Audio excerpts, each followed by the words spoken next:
Welcome to the LittleKuriboh Unabridged panel. I didn't come on my own this time. I came with my wife, Marianne Miller. We've also got... Oh, yes.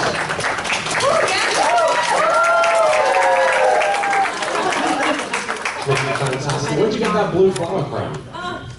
Victor gave it to me. Oh. She told me the story as to why she had so many extra flower crowns.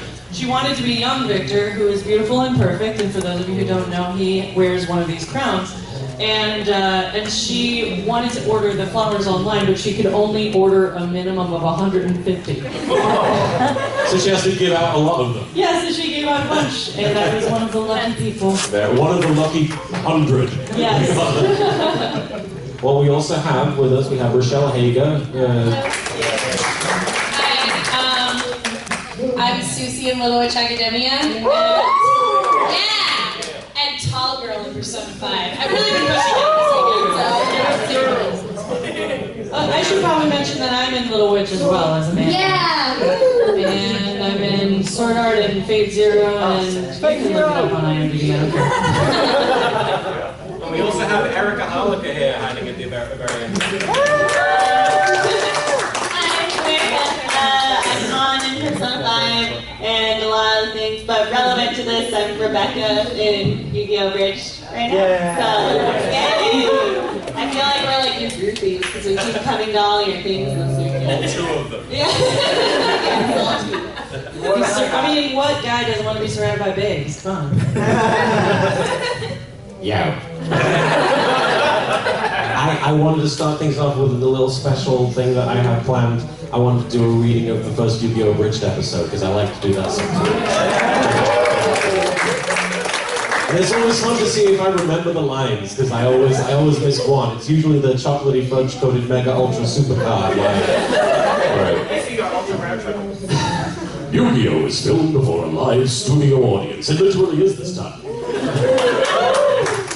Hey, Joey! Earth to Joey! Hey, are you in there? You're already laughing. It's not funny yet. You're laughing at the concept of Joey being a character. Oh, man, that's not cool. Hey, Joey! Earth to Joey! Hey, are you in there? It's your move. Sorry, you. Doing this Brooklyn accent makes it difficult to concentrate on card games. It does. I know what you mean. My voice is pretty crazy too. I'm thinking about changing it. By the way, my grandpa, I was almost Tristan. My grandpa has a super rare card. Groovy. I got a big rare card. That sounds big enough to be the Blue Eyes White Dragon. And since I'm a billionaire in charge of a huge gaming company, I obviously have nothing better to do than go check it out. Hey, Grant, can we please see your awesome chocolatey fudge-coated rare ultra mega super card? I don't see why. Thank you. Thank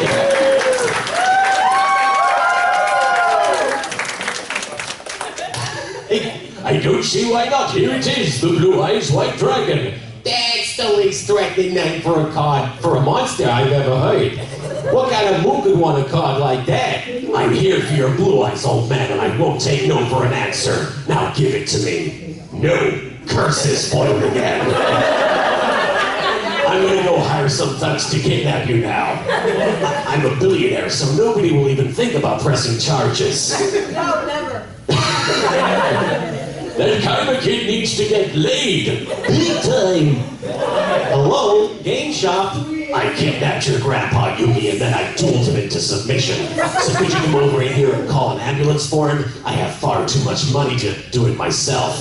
Wait, who is this? Grandpa, are you okay? For some reason, playing a card game has caused me to become severely injured. That's right. Wait, that's right. And now look at this. Grandpa's ultra rare mega ultra super card. What the? What? You're focused too hard on the super card. The super card didn't get me. It was the Joey line that came after it. What the heck did you do that for? So that it could be never used. So that it could never be used against me. In that case, why not just tear up every card in the whole world? Try to duel me. Don't worry, Gramps. I'll win this duel with your deck. Wait a minute, I've been injured, so you're going to go play cards with your arch rival? Pretty much. No wonder your parents are never around. Come around, everyone! I'm Marcus with a special sign. Ain't that nothing but ain't this permanent marker? Oh, whoops. What the heck were you doing carrying that thing around in the first place? I'm a kleptomaniac. I stole it from school. Hey, my wallet's missing. Kaiba took it. It's time to duel. Wait, did your testicles just drop in the last 5 seconds or something? What the heck happened to your voice? Holy raw, real monsters. Actually, they're just super advanced holograms created for the sole purpose of enriching the experience of a children's card game. Okay, seriously, you've got to be bleeping kidding me. Who wastes all that money on something like that? The guy who's about to beat your pasty pharaoh butt with 3 blue eyes white dragons, that's who. Wait a minute, did you just summon a bunch of monsters in one turn? Yeah, so that's against the rules, isn't it? What they said, Yugi. Now draw your last pathetic card so I can finish you. My grandpa's deck has no pathetic cards, Kaiba. Except maybe for Kuriboh. But it also has this, the unstoppable Exodia. Exodia! It's not possible! Nobody's ever been able to summon him! Really? Is that because it's so rare? No, it's because this game makes no sense. Nobody can figure out how to do it. Nobody except me! I always felt that line summed up the entire show. Nobody can figure out how to do this, except for me. Exodia, obliterate! Wait, no. Big brother, is it time for my cameo yet? How could you summon Exodia? Kaiba, if you really wish to know, then talk to the hand. I wet myself. Mr. Pegasus is my favorite character because it's just the guy who comes and tells Pegasus it's time for his bath. Mr. Pegasus, sir, it's time for you. No. Mr. Pegasus, sir, it seems the reigning Duel Monsters champion has been defeated by someone named Yugi. Also, it's time for your sponge bath. And that's the end of the episode.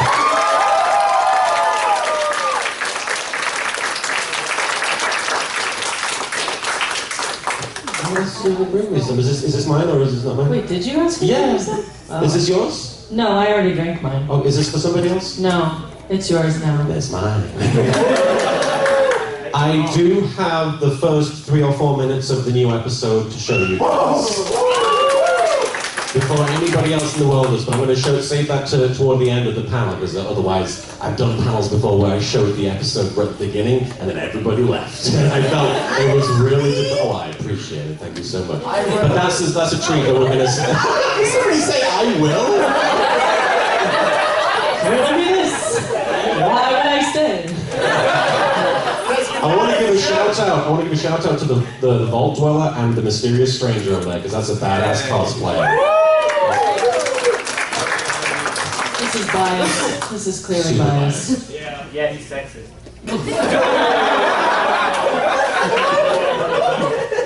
Explain. Okay. If I was biased with that cosplay, I'd point to the chorus right there. That's totally what I was. Oh, you got the time to duel clock on. That's amazing. I like that you have like holes for your hair in your trash hat. Yesterday I did a panel called Fan Fiction Friday where we draw like stuff out of a hat and we have to write a fan fiction in like a half hour or less. And somebody drew the prompt taking out the trash at an anime convention with Batman and some guy from Haikyuu. Oh, I'm so sorry. I don't know all the Japanese names. You should just watch Haikyuu because it's amazing. Like, that's Working on it. Haikyuu is amazing. I want to see a crossover between that and Yu-Gi-Oh called Haikyugio. What are they like?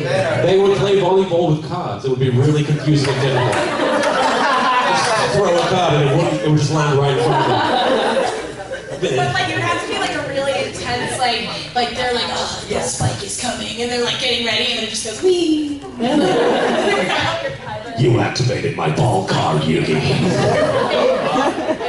It's about the kid, because like Batman had a sidekick and Kuro was a little sidekick and his name was Ballman. And then he was demoted to Ball Boy. Yeah, Ball Boy, so we were like, he got demoted. He became a boy instead of a man. That's amazing.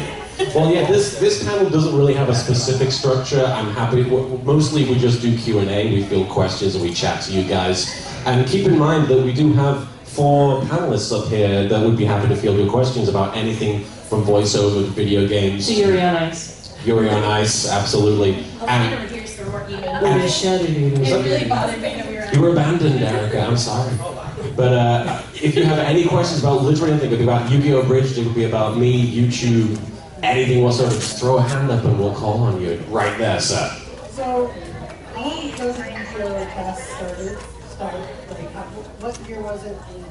What year did I start doing Yu-Gi-Oh Abridged? This is going to make me feel super old. I started it in 2006. Somebody gasped. That's pretty depressing. I wasn't even alive then. It's really weird.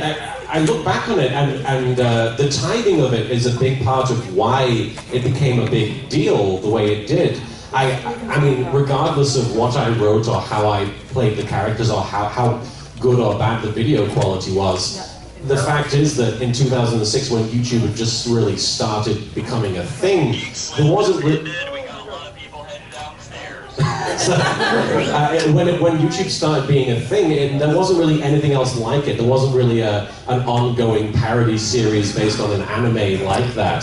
There were anime music videos and there were anime like parody clips that people had done, but nobody had really done like an ongoing narrative structure parody like that. And I'm not claiming to be like some big innovator or anything, but it hit people at the right place at the right time more than anything. And I owe a lot of the success and the attention and the passion people have for it to the fans more than anything. The Yu-Gi-Oh fandom, the YouTube viewing audience, everybody, they went out of their way to really promote it and share it with their friends. And without people's interest and their passion and their celebration of it, I wouldn't be standing here in front of you. I wouldn't have these amazing friends.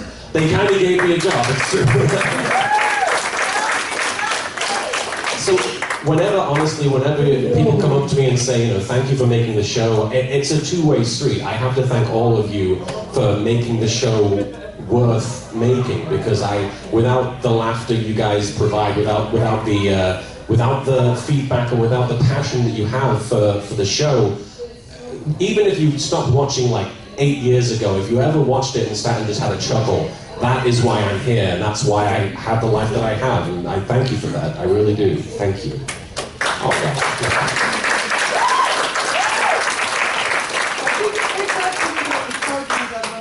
What's that? The card games on motorcycles? The card games on motorcycles? Yes. That was a thing. That's what I found you the very first time I met you. Yeah. Yeah. Because I was a really big fan of yours.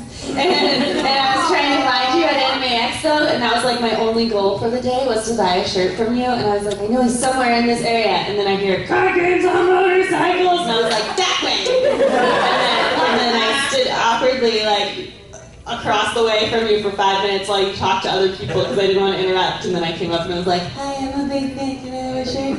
And you were like, sure. And I still have it. Now I'm in the show, it's weird. Yeah, for a while, if you wanted to find me at a convention, you just had to yell card games on motorcycles and then wait for the echo to come back. It was like sonar, like a bridging sonar. I kind of feel bad about making fun of 5Ds like that, just because I do like that show a lot. I think it's one of the stronger Yu-Gi-Oh shows. It's great, you shut up. It's good. I'm sorry, but GX is the best. Wow. We were legitimately talking about this earlier, like how I just didn't really get into 5Ds, but I really love GX. I don't know, chilling out with the crew in the schoolyard. Chilling out with my Crew in the schoolyard. Finding trouble, never looking too hard. Well, back at class, they never taught us this. But some things you gotta learn in the mix. Tough times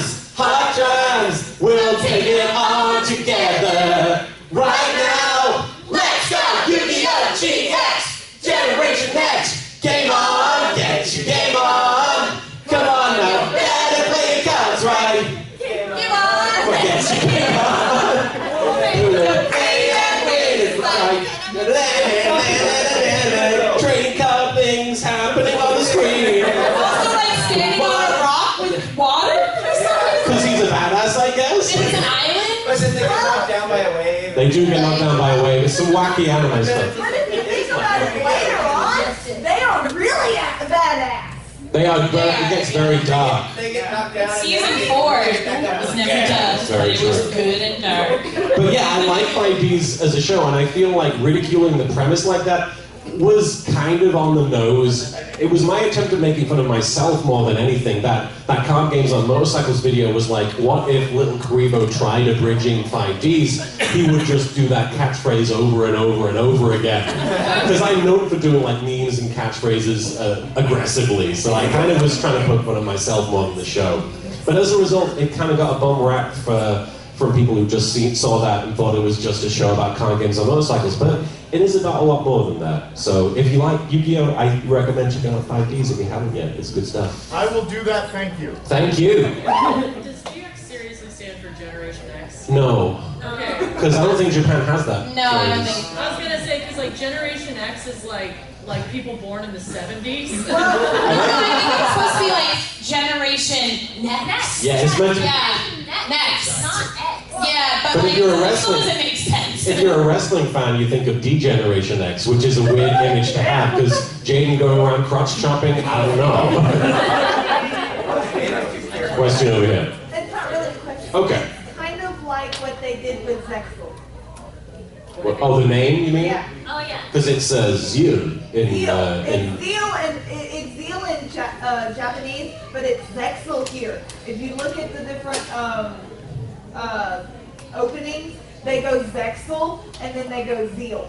Now, is that true of Vrains as well? Have we got a canonical pronunciation of that I yet? don't think so. Because some people I know say VR AIMS because it's virtual reality, but it seems like Vrains to me. What would the AIDS part be if I it was don't VR know. AIDS? Like I said, I don't think we have an official version of that one. Okay. I'll look it up. The official fact checker of the Yu-Gi-Oh Abridged panel right now. Master Jedi. So what do you think is more ridiculous? Card games on motorcycles or card games on a literal surfboard through the internet? Okay. I have very strong opinions about this. Why? That's my opinion. Okay? I've seen, first of all, no, I'm gonna talk about Yu-Gi-Oh! VR AIDS or Brains or whatever the hell it is. VR AIDS. I'm so puzzled by the character designs. It looks like every single character in that show is like, original character, do not steal. Like, I feel like you just described Yu-Gi-Oh. I actually had a talk with a friend about Vrains, and she was like, because apparently the main character is like, I'm just an average guy, but his like hair is like,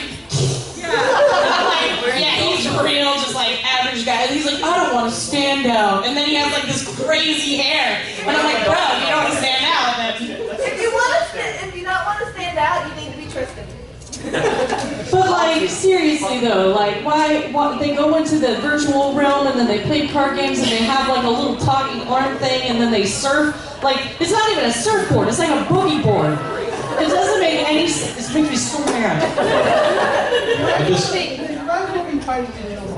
Yeah, I don't. It's not Digimon, it's I Yu-Gi-Oh! want to see the Yu-Gi-Oh! Vrains episode where net neutrality gets taken out, and they're like moving really slowly. He like keeps falling off his surfboard. So what you want is the final battle to be against Paul Ryan. Yeah, absolutely. That's the ultimate boss of Yu-Gi-Oh! We have an Vrains. update on the naming situation. Oh yes. Apparently, Brains is a combination of acronyms standing for virtual reality, artificial intelligence, and network system. Okay. It should be very, really, aggressively, incessantly not smart. B-R-I, or however spelled, I got really southern there. Spelled is exactly how it's Because it's an acronym. right. So it's like R, and you have to say it all. Brains. No, you have to say all of That's actually how V-R-A-I-N-S. My gosh. Way in the back with the white cap. Alex. What did you do before you did the abridging? And in an alternate universe, what show would you have done the bridge series from? Now, let's make it so everyone can answer this, because I feel bad that everyone's not going to answer. So what did you do before you started doing professional voiceover, Erica Halligan?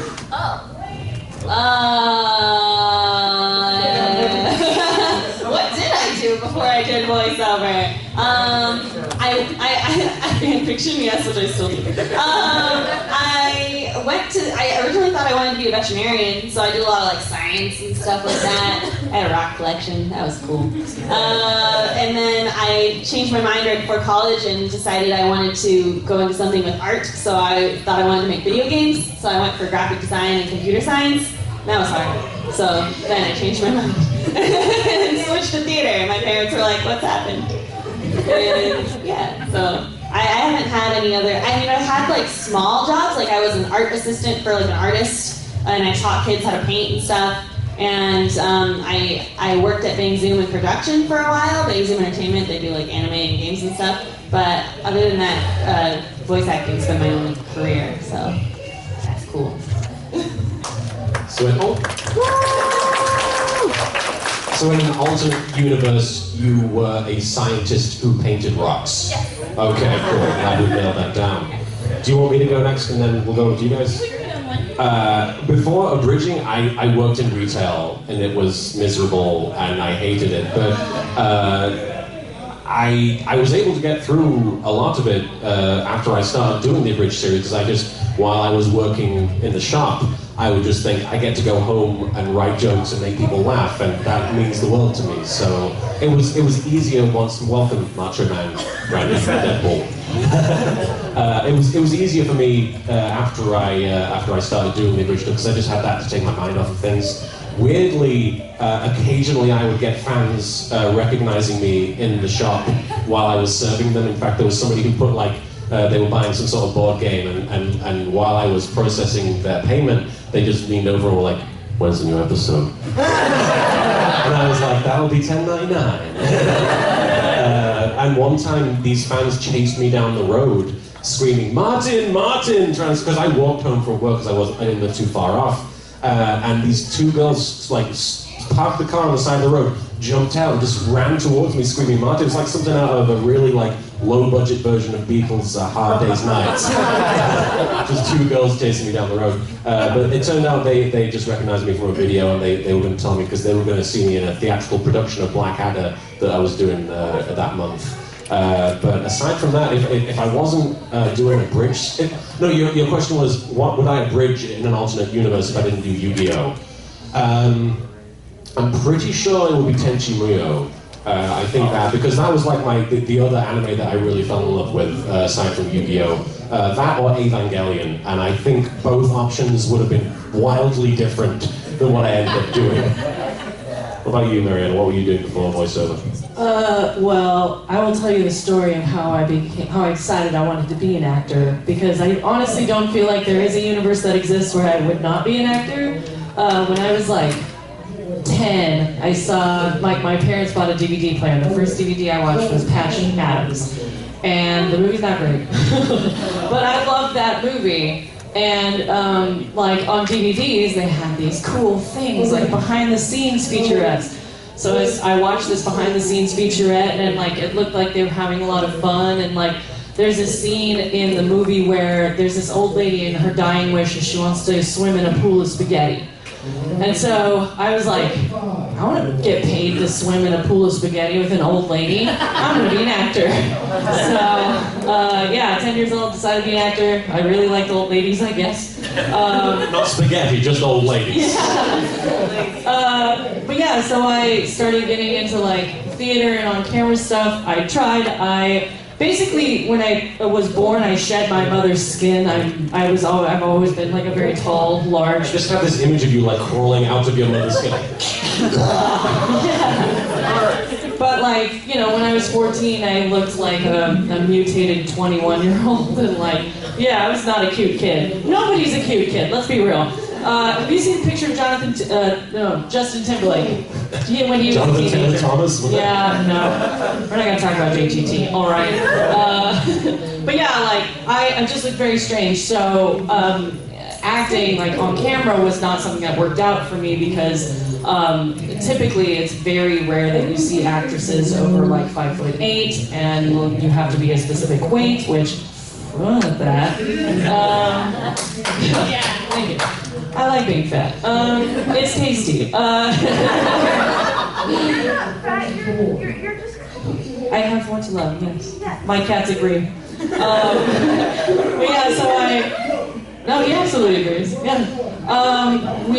So I started watching anime. Yu-Gi-Oh was what got me into anime. I started watching Inuyasha, and I watched this terrible show called Descendants of Darkness. Oh my god, I watched that show! You guys have you seen the dub of the show? That's the only thing Oh, it's so bad. Is that the one with Odeon? Yes, Odeon is a chicken. Dan Green is the main character, and there was this, I was in this,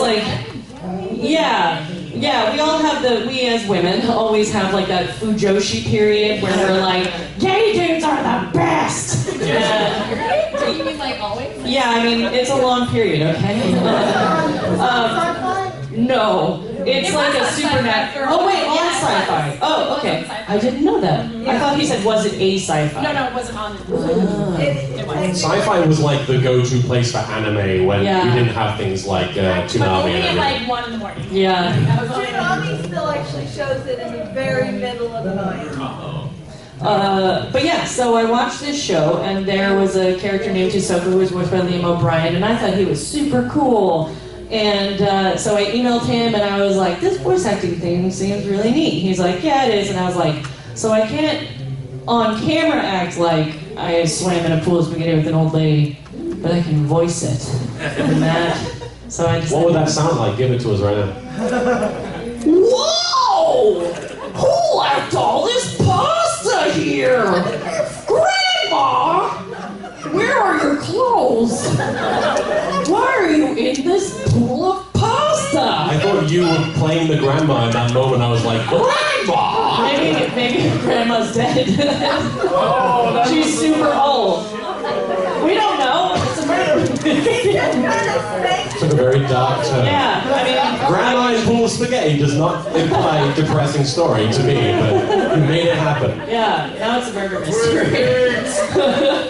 Twas age that killed beast. Plus pasta killed the old lady. Yeah. But yeah, so... But yeah, I mean, like, I don't just do voiceover, but I've started working on pre-production for shows, and I work as a freelance writer, and I also produce content for Martin's channel, meaning, like, I handle the schedule, the budget, everything else. She's the one who kicks my butt into producing episodes every 2 months, so thank her for that. Right, accepts thanks in the form of cash, credit card, and check. And spaghetti. And spaghetti. What about you, Isha? I think somebody just fell into a pool of spaghetti. I don't know. What did I do before voice? Well, I also really wanted to be a scientist. I was like, I'm going to be a marine biologist. I'm going to go to California and study dolphins. And then I realized you have to study seaweed if you want to be a marine biologist. And I was like, no, thank you, no. Are you like phobic of seaweed? It's really gross. It grosses me out so much. I don't know why. Like, it's like in the ocean, I'm always like, no, get away. And my dad would like throw it at me, and I'd be like, Dad, no, stop. It's terrible. Your dad would throw seaweed at you? Yeah, because he really hated it. But I'm like, funny. I don't know. Your dad's troll. That is very upsetting. Yeah. So I really wanted to do that, and then I got to college, and I was like, I also didn't want to do like any of like the really intense bio classes. And I thought like, okay, well maybe I could do singing stuff because I really like singing. And then I realized like music theory is impossible. I was like, this is like a whole language that I just can't figure out, so I gave up that. And then I was like, I really was into anime so much. And I was like, you know what, I guess I could act in this because I was kind of doing like theater, like musical theater, and I was really into that. And I was like, oh, I could do like like acting in anime. That would be so cool. And a lot of my college theater friends made fun of me, and haha, I make more money than them. So whatever. And like I'm actually in stuff and they're not, so haha. All your old college students are just gathering seaweed for their revenge. They just coughed on me. Yeah, no, I had one friend and like he's just doing like stage managing in New York and like not getting paid for it. And I'm like, because I'm like really mean apparently. like really mean. But yeah, I guess in an alternate world, I would. You would be a science partner with Erica. Yeah, we do science You together. guys would be science friends. Yeah. You would find injured dolphins and bring them to her. But I really like rocks, so what would I do with dolphins? I mean, we could do like oceanography or something. No, I don't. Okay, yeah. You paint the rocks that line the bottom of the sea tanks. Oh, there we go. Oh, decorate dolphin tanks. Great job. I like that. That's better than voice acting. Yeah, and aside from voice acting, now I also work for this company called Roblox. It's like a game for kids, I guess. So Roblox. Yeah, it's great. I really want to see on your con bio next time, dolphin tank decorator. I'm gonna sneak into SeaWorld and just paint all their rocks, and then I can put it on my resume. Like that's how that works, right? Yeah. Then they can't arrest me because it's on my resume. And that's actually like funny story about SeaWorld. I really love orcas. They're like my favorite. Me too. I love the ocean. Oh my god, I really do. It's always my favorite. Make your tsunami is like. Someone asked me, they were I'm like, not a freaky fish guy. You are a freaky fish girl. I went to SeaWorld with some friends for the first time, and it was before they got rid of the orca shows, so they had the shows still.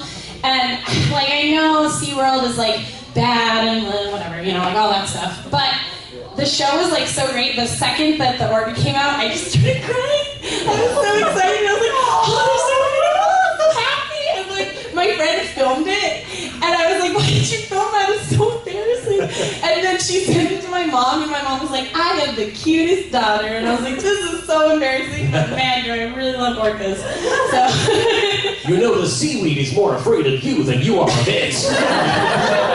It's just gross. 420 smoke seaweed every day. Like, there's like those I don't know. little like Figure it pockets. out, land dweller.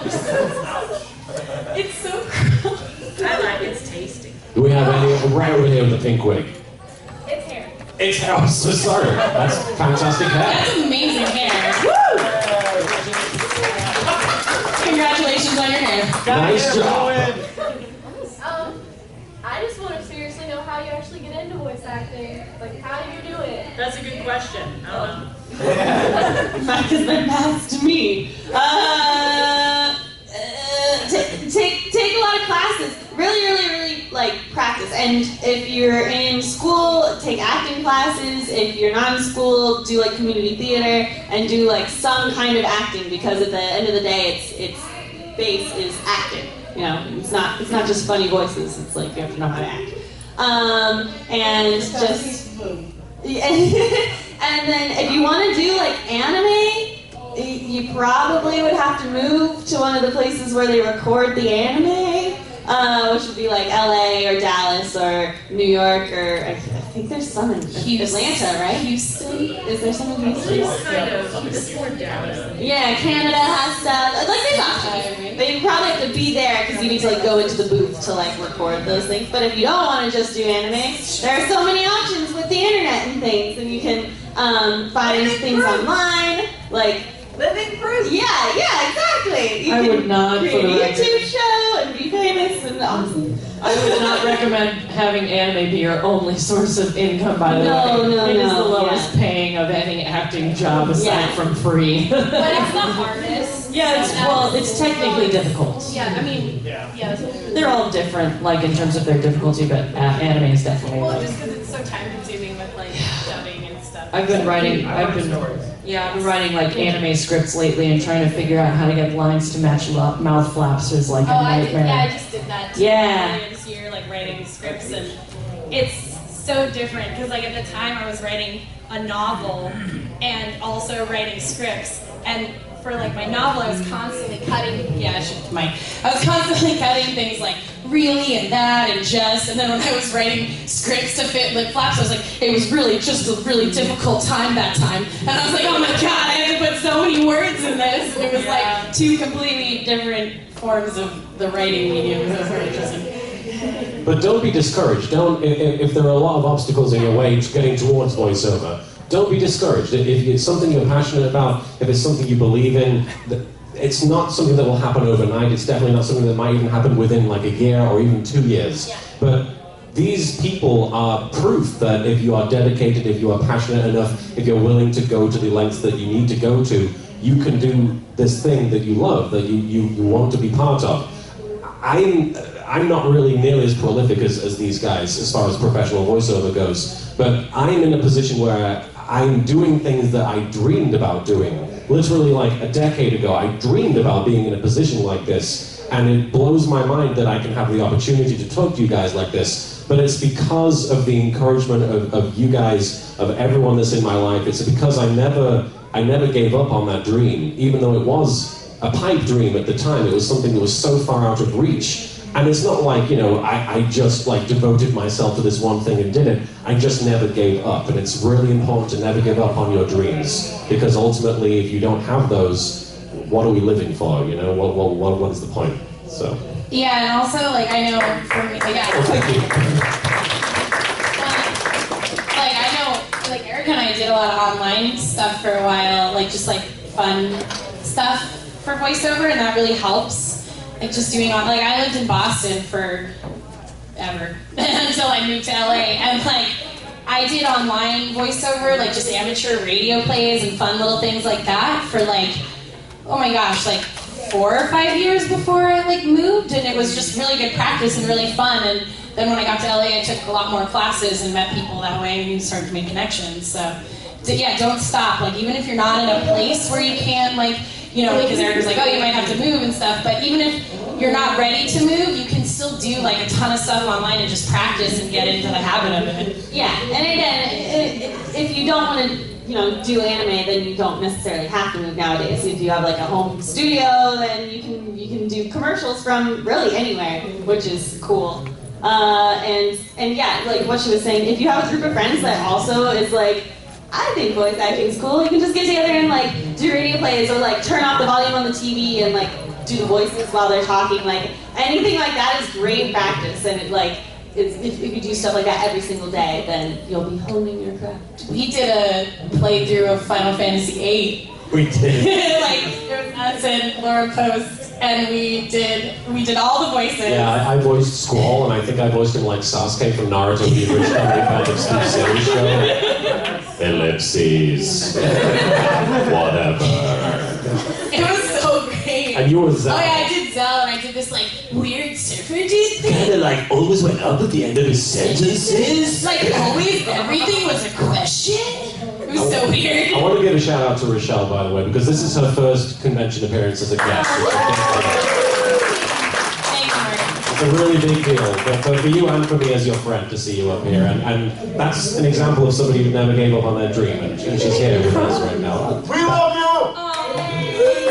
I love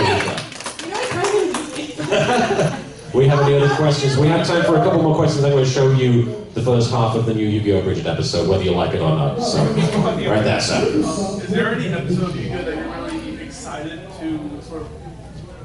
Any episode of Yu-Gi-Oh I'm excited to abridge? Yeah, any future episodes. It used to be the one where they, on the train, where Yami duels Weevil, and like I got there and I did it, and I was really happy about how it came out. You said that's like your new favorite episode, I think. And now that I've done that one, there aren't that many left that are like big episodes. I'm excited for the final season just because it's so epic, and it's all like Bakura is a main character again. Yeah. But more than that, I'm excited to do the Dark Side of Dimensions movie. Yeah. I'm really excited to do that. The new movie. I love that thing. We all went to see it in the theater together. It was a really big deal. I remember. Oh, I was just gonna say, while we were watching, there were so many lines where I felt like they knew you were gonna abridge it, because it was just already like so set up for you to make jokes, and it was so funny. I was so excited. My favorite moment was when Joey, for those of you who haven't seen it, I apologize if I'm spoiling, it's not a big plot point, but the villain sort of uses his power to banish Joey away from our universe, and there's like a close-up shot of him going like, yeah! And then he just poofs out of existence, and I heard Erica go, oh no, I'm gonna cry!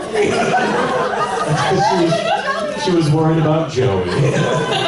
That was a really good time. I'm really excited to abridge that just because it's closure. It feels like the goodbye to those characters that we didn't really get. We got to say goodbye to the Pharaoh at the end of the series, but we never really got a proper like farewell for Yugi and Taya and Joey and Tristan, and that's what this feels like. And I've been on this journey with those guys, like not just watching the original show, not just like reading the manga and being part of the fandom, but when I started abridging it, I kind of put myself, like it sounds pretentious, but I kind of put myself in that group and like was like, okay, let's go on this adventure again and do it in a funny way and see what happens. So it's kind of taken on a life of its own to the point that I genuinely care about where these parody versions of the characters are going.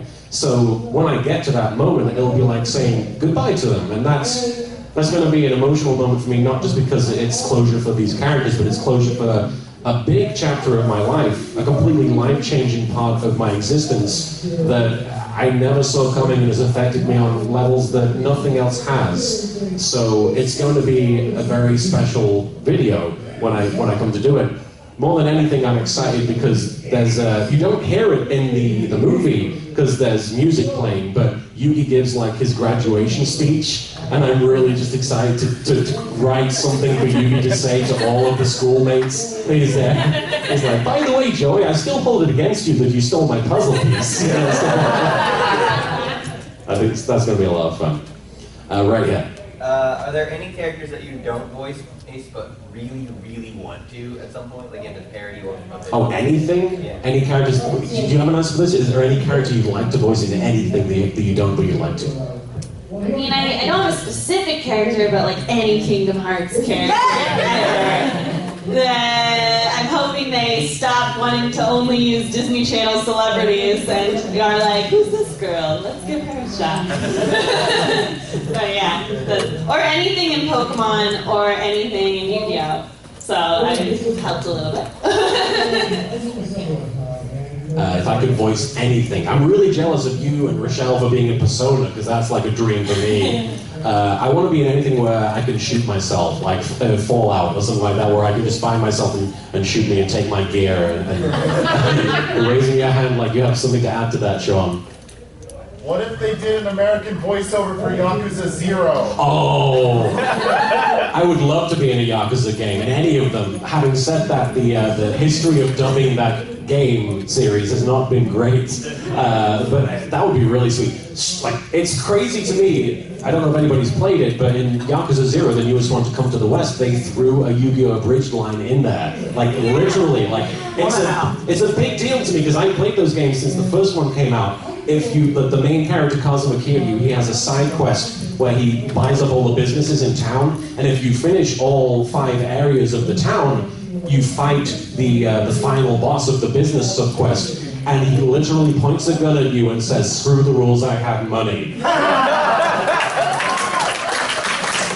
It's incredible. I can't get over it. Any voice character you'd like to voice in anything, and then after we've answered this one, I think I'll show the episode clip. I would literally kill someone to be in Yuri on Ice. Who would you kill, though? I don't know, just like a random passerby, maybe. Well, yeah, I mean, you're the closest, so clearly.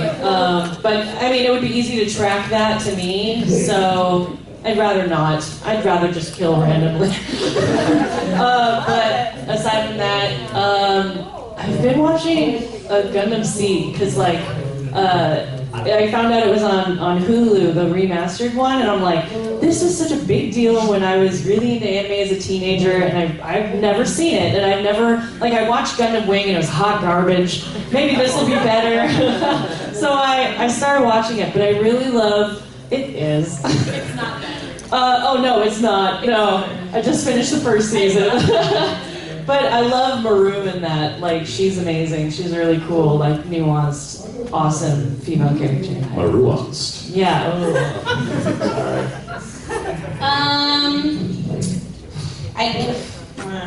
I love so many things. I love so many. I'm a huge weeb. I am bunch of weeb. I am bunch of weeb. I guess I'll go with the more generic thing, which is gonna be really hard because like all the sports anime I love are like really dude heavy, but I would love to be in like a sports anime like Haikyuu or Yomushi Pedal, you know, like girl who like cheers on the side like go no woo for like 2 seconds. Like, that's her.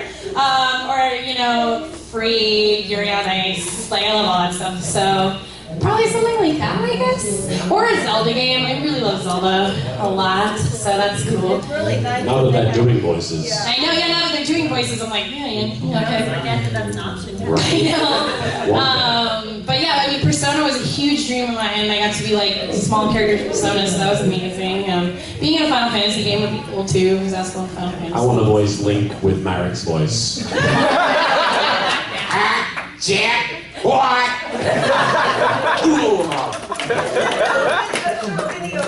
A short video of just Marek, of Link falling down a cliff going, yeah,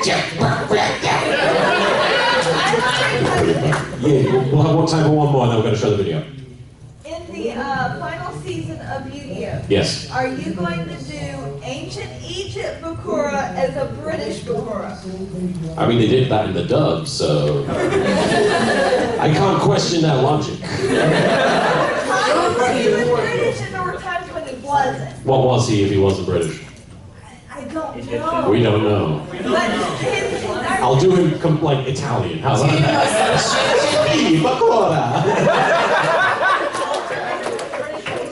All right, we're going to show the clip of the new episode. Let me make sure it's showing on the screen before I do anything else. Oh, the TV's turned off? How do we get that on? Oh, there we go. It was working earlier. My computer is showing. Oh, we got stuff? Yeah, Toshiba sponsored the new Yu-Gi-Oh Abridged episode. It's on there? Cool. Okay, is there a way to dim the lights? Gentleman with a pirate hat? Oh, there we go. Oh, gosh. Can everybody see okay? No? Let me try. Nobody move, and it might be a bit quiet, I apologize for that, but this is the first 3 minutes or so of the new episode. Previously on Duel Masters. It looks like Ironheart and Scully were spirits that once fought against darks in a battle between two monsters and our Catholic soldiers thousands of years ago. Taya, will I have to remember any of this? No, we'll probably get brought again later on in the season. Okay, thank God, because I really wasn't listening to any of that. Any of it. On Pokemon Johto Journeys. By the armpit hair of Amun-Ra, I can't believe we're actually climbing up the side of this cliff. It's the quickest way to get back to the train tracks. You know, back in my day, I would have just had my slaves construct some sort of ladder apparatus before... Are you okay? Look, there's a vulture! It's trying to take my Millennium puzzle! Fight back, Pharaoh! Birds! There we go. Okay. Are you alright, Pharaoh? Yes, Taya, I'm fine. But now I have to go back down there and challenge that vulture to a card game. You don't have to do that. You're right. I should be the bigger man. Besides, it's a vulture. It probably doesn't even have a deck. Actually, I can see a tiny bird-sized Judas on its wing. Okay, I'm going back down there. It's time to do it!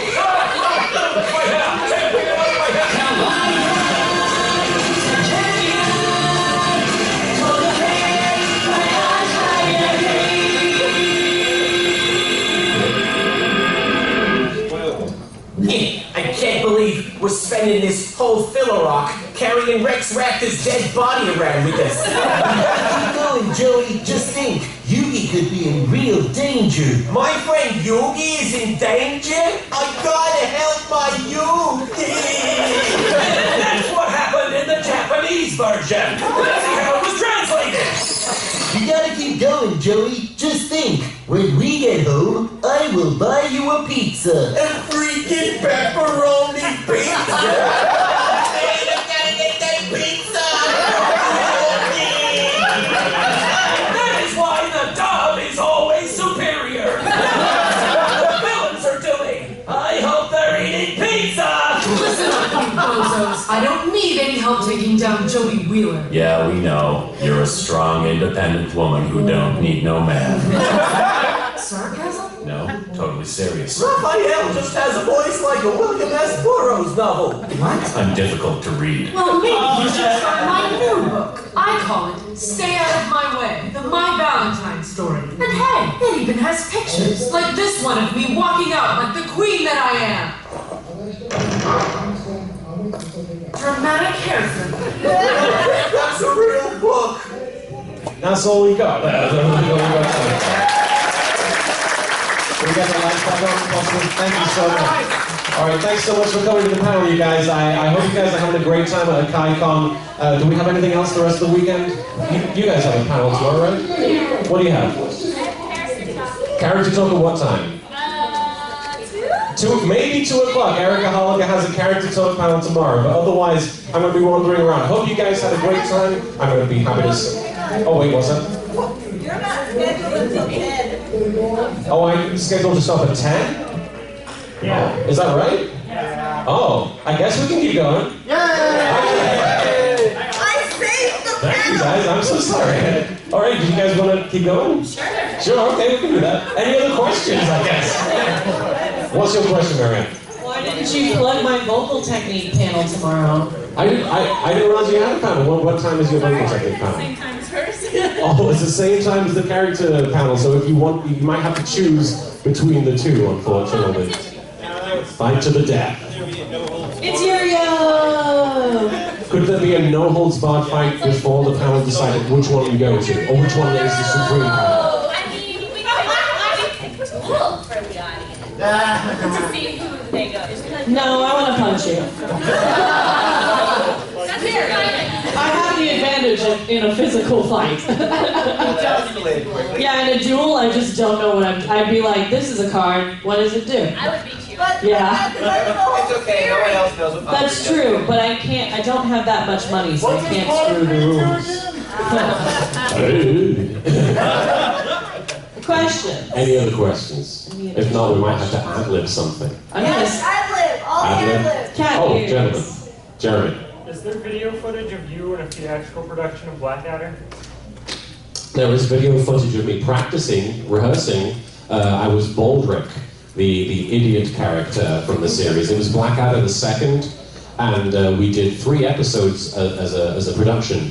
And one of them was the episode where I kissed Percy on the lips, and I showed the footage leading up to the kiss in order to promote the play. So I thought that would get the Fujoshi audience in. I don't know. Fun fact, that was the first photo of yourself that you ever sent me, was you kissing another man. That's right. We were backstage. I loved it. That's how we won you up. We practiced that kiss many times backstage, and I was like, look, I'm not living in America with my wife right now, but I think it would be fun to send her like a photo of this. So I got somebody to take a picture of me full on kissing Percy in my Baldric costume and him in his Percy costume. And, I just remember you had your hands on his face, and I have to violently like grab him and then pull him forward because he's not expecting it. Well, I'm not gonna lie, I imagined that as me a lot.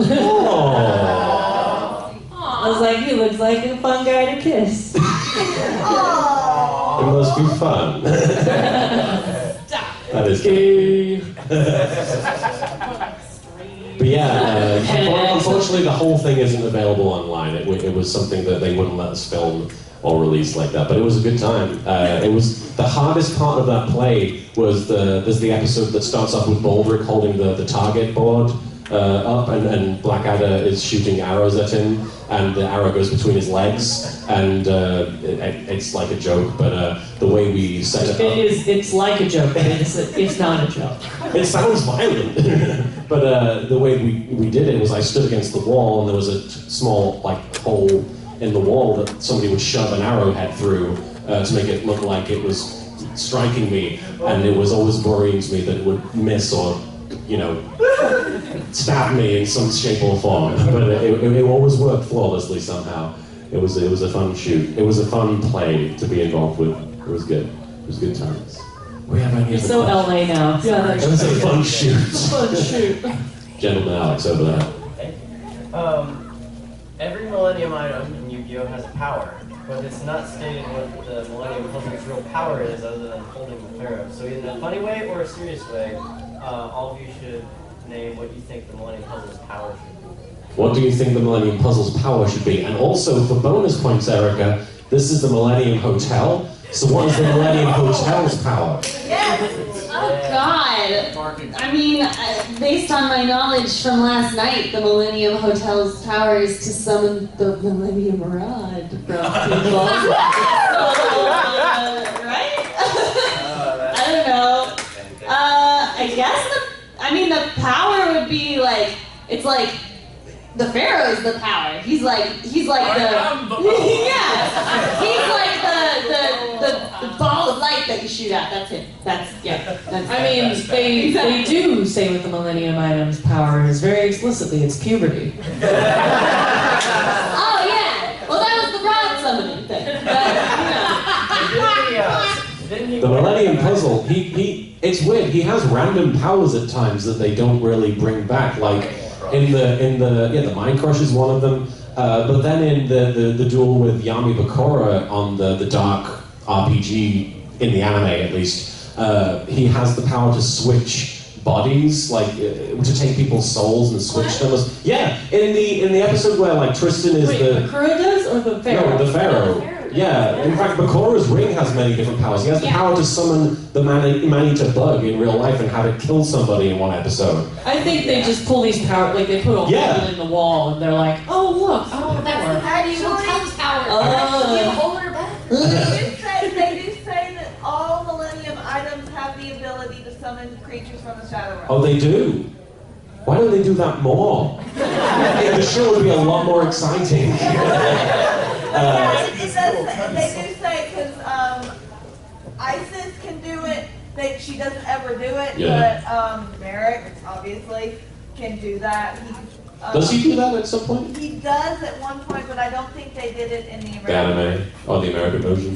But the Millennium Hotel's power is definitely to never have any two elevators working at one time. Also the power of bad marketing. The power of bad marketing. But as we all know, the Pharaoh's power really comes from his leather shoes anyway, so... Not to be confused with his leather pants. That's true. Well, Rochelle over here, she was saying that this hotel's power is plot holes because you have a hole in your bathroom wall somehow. Wow. Yeah.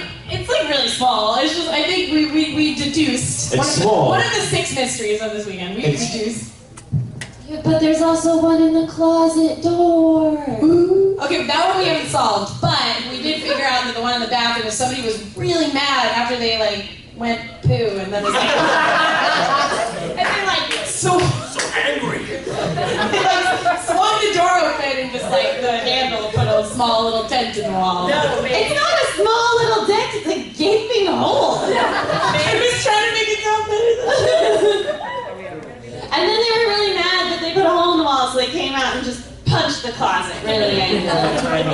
Maybe it's a very tiny, thin hand. Maybe it's like a full hole.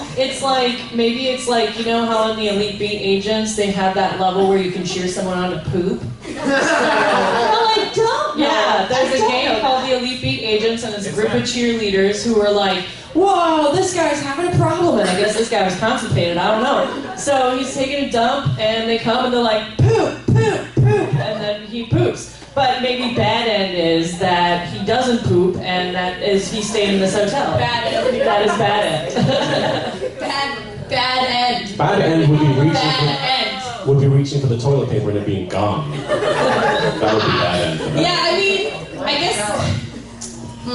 I would say the Millennium Hotel's power is having holes in the wall somehow. Mysterious holes in the wall. And the Pharaoh's power, seducing Taya. That's wishful thinking. Why?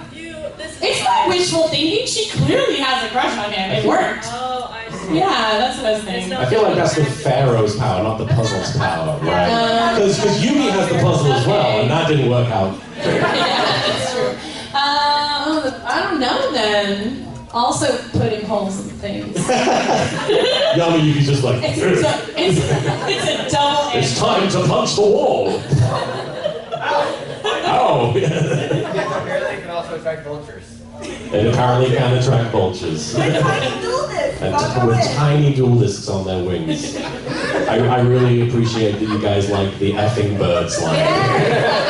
Because I missed him saying that. That's one of my favorite memories from the old Yu-Gi-Oh Abridged episodes is the Beauty and the Beast date segment where he's being attacked by birds.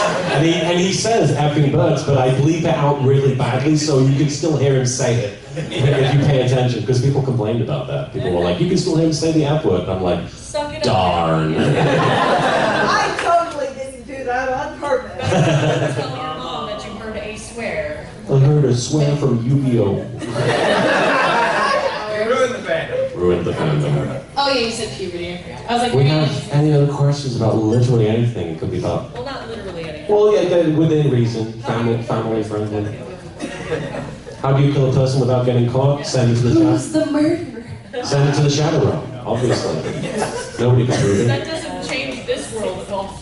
Yes, actually it does, because their whole body... They go into a coma. Well, yes, but what I'm saying is that the police would still know that they were missing and investigate the crime. No, they'll just get sent to the hospital for a life Yep. support. Because Pegasus, yeah, he apparently sent them to the Shadow Realm or something. No, he put their souls in a card, didn't he? Yeah, and they were kind of, they were still alive and they were still eating. This is the most I've actually discussed Yu-Gi-Oh in a long time.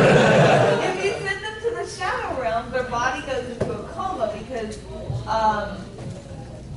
obviously, the Orientalicos, they get sent into another dimension. Their bodies are in a coma. This show is weird. Do we consider season 4 canon? I mean, for the anime it is. Alright. Yeah. Alright. During Battle City because she got sent to Shadow Realm. Yeah. That's right. Yeah, I mean, Bakura. She almost died, too. Yeah. So, Yu-Gi-Oh is a dangerous show. how did Joey wake up? There's a lot of danger. Joey didn't go to the Shadow Realm. He just fell off. He just collapsed and his heart stopped beating, and then he had a vision. Oh, he's just a loser. Only losers fall down and go into a coma. It was intense. It was, He was winning. well, he recovered from the lightning, didn't he? Yes. Yeah, the lightning wasn't the problem somehow. He got right up in like 5 minutes. He's like the John Cena of dueling. You can't see me. Put me in the wrong way. What's that? Alright, you should do John Cena's theme song, but...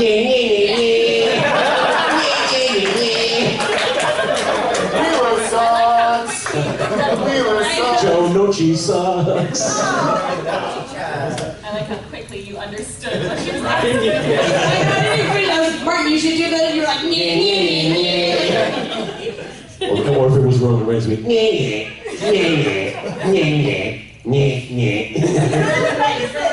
Pegasus, huh? Roman Reigns. That was it. No, I'm sorry, Seth Rollins. Burn it down! Kevin Owens.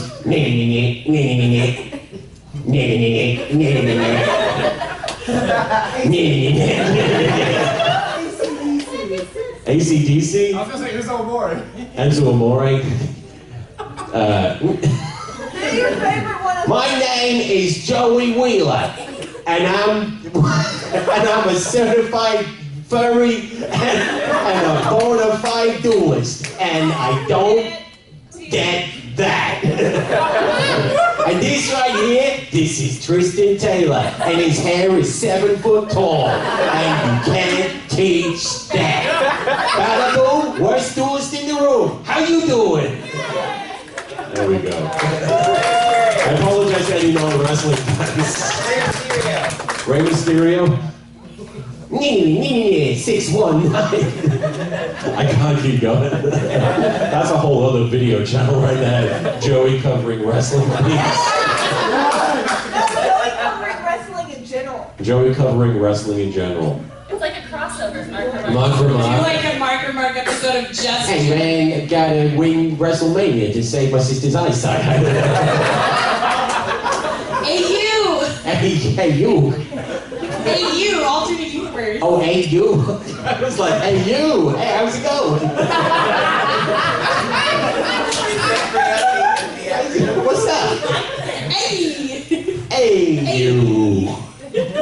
Would that be like, is there a version of that where you do a fan fiction where you just put the fonts in the show and you call it an A-U? That was bad, I'm sorry. that ruined all of the Joey themes right there. Sean, did you have a question? Never mind, it was terrible. Hey, it will make what I just said sound good, so please. No, it's not a Fonzie AU, it's a Canadian AU. Oh.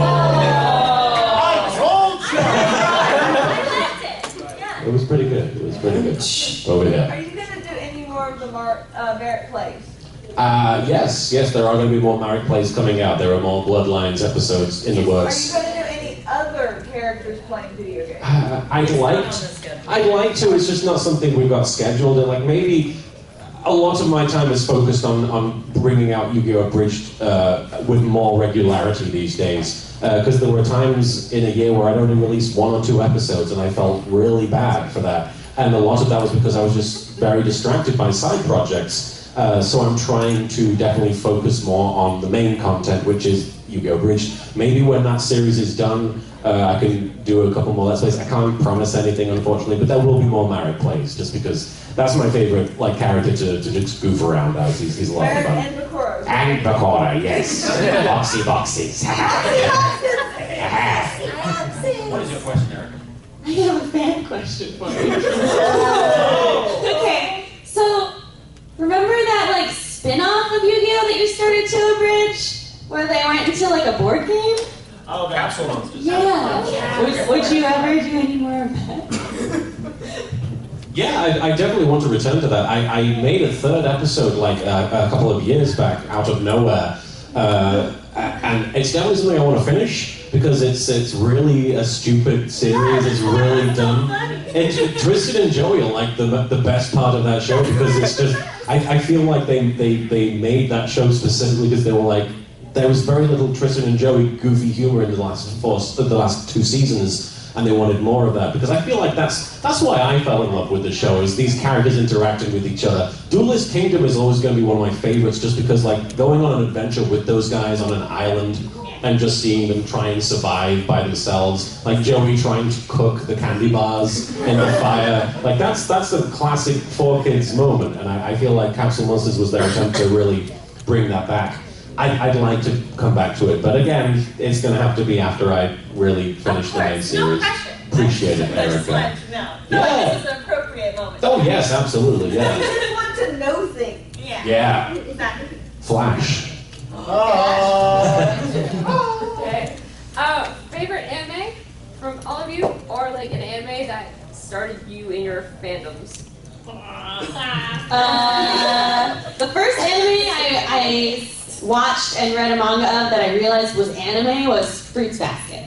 Yeah. So that's like my one that's close to my heart. And I went to like an all-girls school with like 97 girls in my grade, and I was one of the only 2 people that seemed to be interested in anime, but then I got half of my grade, like 40 to 50 of these girls into this Fruits Basket manga, and they'd stop me in the hall and be like, hey, do you have that next volume? And I'd be like, yeah, I do. Do you want it? And they'd be like, yeah, slip it to me. You know, make sure no one sees. And I'd be like, all right, got you. Get it back by Friday. And they'd be like, okay. So that was a fun experience. That was my very first, like, oh, anime is a thing. Because I watched Pokemon and Dragon Ball Z and Yu-Gi-Oh, but I don't know, they were just shows that were on TV. And then Fruits Basket was like, oh, that's different. What's your favorite anime? My favorite anime? I have a couple. I really like Full Metal Alchemist, Oran High School Host Club, Case Closed was one of my super favorites. Yeah, that one's only a lukewarm agreement. I love it. Yay, good. I like it. That one got me through college because I was like, so many mysteries. So I did homework. But yeah, I think those are like kind of my top three. They're nostalgic for me. First anime I ever watched, being aware that it was an anime, was New Dominion Tank Police, not the original Dominion Tank Police OVA by Masamune Shirow, the guy who did Ghost in the Shell. It was the series of half-hour episodes that came after it. If you've never seen it, it's about like sort of futuristic society, like a futuristic version of Japan, where crime has gotten so bad that they give the police tanks. And it's a comedy show. It's like a wacky, goofy show with really zany characters. But it's really cool. It's really like well animated for what it is and for its time. And I had a huge crush on the Puma twins. Does anyone remember the Puma twins? There were these cybernetically engineered cat girls, basically, but they were criminals. And there's a classic scene that if you got any anime VHS in the UK, at least, I don't know about here, in the early 90s, they would use footage from the original Dominion Tank Police, where in order to distract a police blockade that is going to arrest them or shoot them, the Puma twins do a striptease to distract all the police, and they're like, there's a sniper who's like got his gun down, and he starts drooling, and he picks up his sniper rifle, and he watches the striptease through his sniper rifle just to get a closer look. And as a boy, like going into his teenage years, I was like, I'm all about this.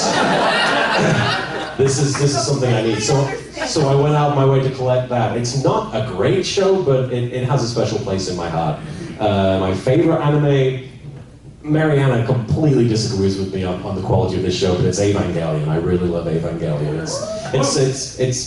It's a polarizing show, but it's my favorite. I love Asuka. She's my favorite character.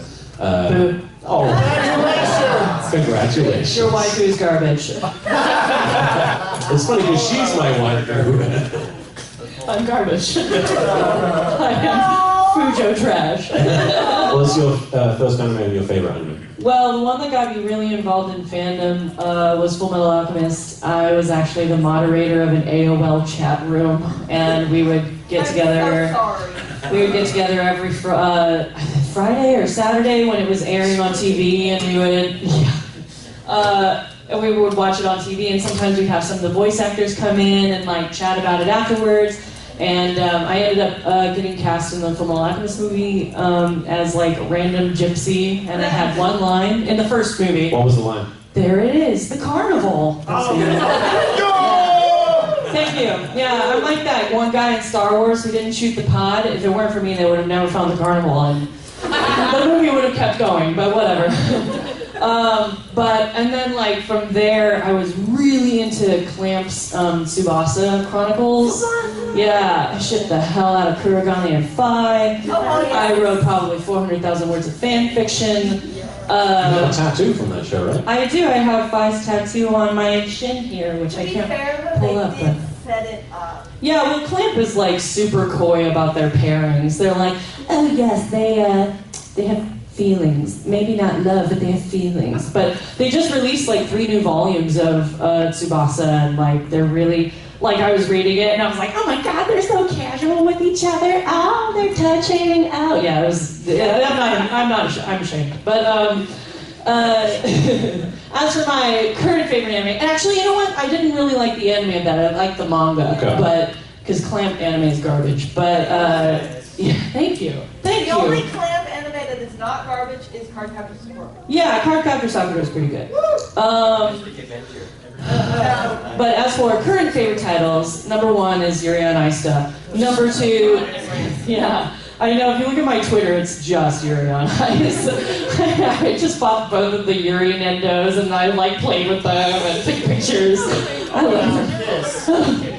And but my other favorite anime is Gankutsuo, which is a anime adaptation of The Count of Monte Cristo set 5,000 years in the future and in space. And its artistic direction, it's amazing. Look it up, Gankutsuo, Count of Monte Cristo. And the art direction in that series is amazing because it has a lot. It uses static backgrounds with dynamic characters. So you remember whenever you'd watch a show and like a character would walk across the screen and their pattern on their jacket would move?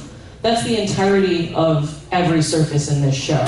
So like the cloak that the Count wears flutters in the wind, and like it's just this gorgeous like gold and red design, and it's beautiful, and the detailing is amazing, and also like the way that they choose to tell the story from Albert's perspective as opposed to the Count's. Like if you don't know what the Count of Monte Cristo is about, it's a treat. I really enjoy it, and kind of relevant to this sort of. I really love Now and Then Here and There.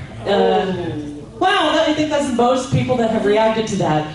But it's great. It's a really depressing show about child soldiers and like crazy dictators and everything set in like this post-apocalyptic alternate universe sort of thing.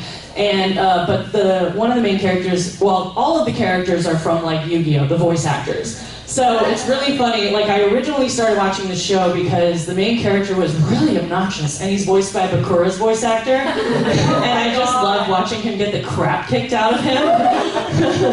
And one of the characters is named Nabuka, and he's voiced by Dan Green. And honestly, like it's one of my favorite performances in a dub. Period. I think he makes a lot of amazing and subtle choices that were not present in dubs at the time. This one, 10 minutes. Thank you. This one came out in the early 2000s, so I think that performance was way ahead of its time. So, highly recommend it. It's on Amazon, Now and Then Here and There. And there's a character in it who looks like the child version of Professor Oak. So, while we were watching this very depressing show about child soldiers murdering people, every so often this guy would show up and I'd be like, are you a boy or a girl? And it would ruin Mariana's mood while watching. This is an unfair question for me. Why is that? Because there's so many. This is her favorite. There's a long list of that as well. There are many lists that I could make about anime. Okay, so I think the first thing actually that I watched that got me into anime was Yu-Gi-Oh! Because I found the manga. And I remember, like, I was in 6th or 7th grade when I found that manga, and my brother's 5 years younger than me, and I was all like, Mom, Jim can't read this manga because it's really adult. And she was like, should you be reading it? And I was like, yes, please. So that was kind of what got me, because like, you know, in like manga, they had like the ads for the other like manga and stuff. So I got like Rurouni Kenshin, and then I like branched off from that into Inuyasha and Fruits Basket. But I mean, I also watched like Pokemon, Sailor Moon, Card Captors, Digimon when I was a kid, and I just didn't realize it was anime. And then as it went on, like I just got like, I fell into an obsession with it basically. Like I loved Fullmetal Alchemist, and I just kept going. And now I watch the first episode of every show that comes out every season, and I like just judge it and decide what I want to watch. And so like I'm really current with a lot of anime. Like I know a lot of anime. So I guess favorites is so hard. I think, well, as far as fandom goes, I mean, when I was a kid, like in high school, I wrote a lot of Gundam Seed fanfiction. It's like in the dark corners of the internet. And I was really into Fairy Tail for a while, and that kind of got me into fandom a bit. And Attack on Titan like sank me into fandom, like hardcore. Like I RP'd as like Eren and Levi and Erwin and like everybody. Like it was ridiculous. And then from there, I've like done a ton of other things. I think my favorites, like currently, I love Haikyuu. Yeah, I love Haikyuu and I love Yomushi Pedal. They're kind of like tied as far as like sports anime goes. And I love K-Project a lot. And Are you asking a question or are you saying? Yeah, Okay, yeah. 1 second. Okay. yeah, K-Project is one of my huge favorites. I like Yuri on Ice Log too. It's because it's literally the best. I mean, there's other shows that are. Excuse you. Yeah, I guess that Fullmetal Alchemist is really good. Recently I fell in love with Kato, The Right Answer. That one was great. Good one. Yeah, even the ending was a little weird, but like honestly, it was really, really brilliant. Yeah. So yeah, I have like lots of things that I talk about on Twitter and stuff about what I'm watching, so you can totally check that out. I want to add One more fun factoid about my sordid nerd past. Speaking of Dan Green, there was a show he was in called Samurai Deeper Kyo. I watched that show and then I realized there was manga, started reading the manga. In the dealer's hall on the floor, there's like that, or on the far wall, there is a booth that has all of the Samurai Diva Kyoumanga, or at least a fair portion of it. If they have volume 7, if you turn to the very back, you'll find fan art, and you will see one from Mariana Miller from Pigeon Hills, and that'll be it. I got so excited, I actually found that in Germany. We were in Nuremberg, and it was so, I was like, I'm in Germany. It's cool. You had a question, sir, Yes. about that. Right. I was gonna ask if any of you had any thoughts with Excel World anime, because it was so much better than Sword Art Online. Oh. Every anime is better than Sword Art Online. Let me just put that. Kirito is the most generic, boring ass protagonist. Oh my, he's like my top 3. Him, Kaneki from Tokyo Ghoul, and there's one other one that I really don't. Oh, I hate Subaru from ReZero. He's terrible too. God, there's so many. I could list so many generic anime. Just hate men. I'm in both of those shows. Oh. Yeah. And it is interesting that Sword Art Online took off as much as it did, whereas Excel World, which is it's not the same concept, but it is similar, and it really got kind of swept under the rug there. It did. Honestly, the question is unfair, because it's like, why are people freaking out about Sword Art Online and Excel World, but Dot Hack existed 10 years ago? Are you guys excited about the GU re-releases? Because I am. I just found out there's a 4th volume coming out of the game, yeah. Also, if you like games with like cosplayer. What? There was a dot hack. Who are they dressed up as? Kite. Kite? Oh, I have a picture like of from him. OG Dot Hack. That's cool. if you like anime about like going into computers, Log Horizon is really good. Yes. Thank you. Also, I remember my other least favorite protagonist is Yu from Owari no Seraph, which is really stupid because he's like really similar to Aaron, but I love Aaron, so like I'm kind of like a hypocrite about that one, but whatever. Rochelle, I think next convention you should have a panel called Rochelle Throws Shade on Your Favorite Protagonists. Because everyone loves Kaneki and Kirito, but I hate both of them. So, what? I've never met anyone that loves Kirito. Oh, but I see them everywhere. Like, there's like Kiritos everywhere at conventions. I'm always like, your husbando is garbage. I think we don't really have time for any more questions, unfortunately. I'm sorry, I had to dominate. No, absolutely. Thank you. I hate Kirito. Please, that was important information, definitely. I don't know either of those animes, so I don't have an opinion, unfortunately. Sean, do you have a comment? Well, clearly the reason everybody loves Kirito is that B-word jacket. The bitchin' jacket? Bitchin' jacket? Yeah. I mean, there are like a lot of characters that have jackets. Like Kaiba has better jackets than him. Kaiba should have been a main character of Sword Art Online. I actually was gonna say, I think part of the reason Sword Art Online was so much more popular than Excel World is because Kirito like looks really freaking cool, and then the main character of Excel World is like this little kind of like dorky guy. And then it's interesting that, you know, the one where you Also, project yourself onto the cool guy. Kirito is so generic that you can project yourself onto him because he's boring AF. That's why Twilight took off in the reverse. So, you know. So what you're saying is it's like that meme where it's like that anime protagonist your girlfriend told you not to worry about, like you versus them. Imagine that. Anyway, thanks so much for coming to the panel, guys. I hope you guys had a good time. I hope you guys have a great rest of the weekend.